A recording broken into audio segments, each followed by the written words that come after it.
The room smelled like cinnamon and lies. Everyone was gathered in my parents' living room, champagne in hand, waiting for me to start the family year-in-review video. Ethan stood beside me, his hand on the small of my back like he still owned me. Across the room, Lily, my little sister, perched on the arm of a chair, pretending not to look at him. They thought they'd won. They thought I didn't know. The video began with soft piano music and harmless shots of family dinners. Then came the first holiday card photo. Me in the middle, Ethan on one side, Lily on the other. If you watched closely, you saw it. Ethan's hand resting low on Lily's waist. The room went silent. I clicked again, showing a video from the same shoot where Lily's hand brushed his chest while they shared a look they thought no one noticed. "Maya, turn it off now," Ethan growled. I didn't.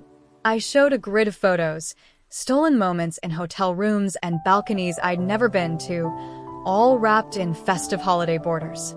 Lily's face drained of color. I then pressed play on a hidden audio recording. Before last Christmas, I thought I had the perfect life.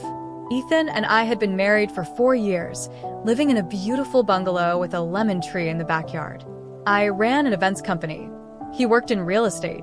Lily had moved nearby after a breakup, and she became a regular part of our rhythm. I didn't notice how Ethan's posture changed when she entered the room, or how she laughed just a little too hard at his jokes. The truth arrived in November through a shared iCloud album I hadn't created.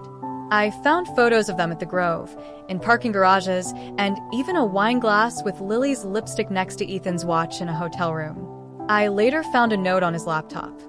"Tell Maya after New Year. Protect Lily. LOL." The final blow was the audio from a recorder I hid in Lily's apartment, where Ethan told her they were inevitable. I spent weeks orchestrating their destruction. I called the plan revision, not revenge. I gathered photos, hotel receipts, and recorded phone calls while playing the doting wife and sister. I even suggested the family holiday video as a sweet tradition. Back in the living room, the audio clip of them planning to leave me after the holidays played for everyone to hear.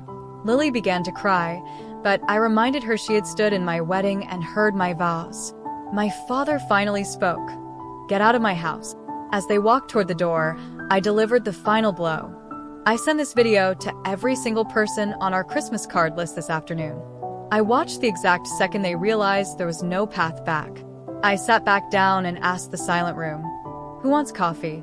The silence after they left felt like the air before a storm. By the next morning, my phone was buzzing with messages from everyone who had seen the video. Ethan never came back to the house. The man who thrived on control couldn't face the audience I had given him. Lily tried to save face with a post about love happening where you least expect it, but the comments were ruthless, filled with screenshots of her betrayal. She deactivated her account by sunset. I sold the bungalow and moved into a loft downtown, somewhere with no ghosts and no lemon tree to remind me of them. They are still together, reportedly living in a cramped apartment, far from the lifestyle they once enjoyed. People ask if I should have been the bigger person, but I just laugh. Being the bigger person is just a way to keep you quiet. I chose to be the one who told the truth. What would you have done? Tell me in the comments, and don't forget to hit subscribe for more stories from the True Story Vault.